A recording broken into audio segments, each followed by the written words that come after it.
Justin with DURACLUTCH, and today we're going to do the install of our Polaris General primary clutch intake filter. First thing we're going to do is pull this hood off.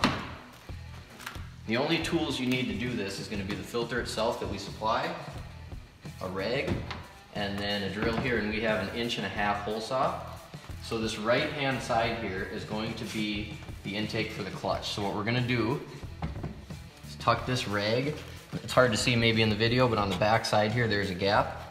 We're going to tuck that rag in there to collect any of the shavings. Then we're just going to drill center on the top of this right hand side.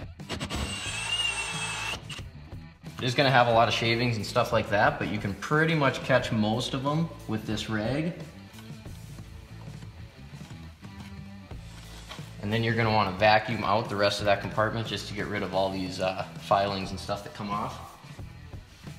Then the filter itself is just going to stick right on top here once it's all cleaned up. And there's nothing that we use to hold that on there. The compression of the hood being on top of it is going to hold it down so it doesn't go anywhere. So as you can see, all cleaned up, nice easy fit. Before you go out for a ride, just check, make sure it's clean, good to go. There's really not anything else to do with it, but if you have questions, you can always give us a call or go on our website at DURACLUTCH.com.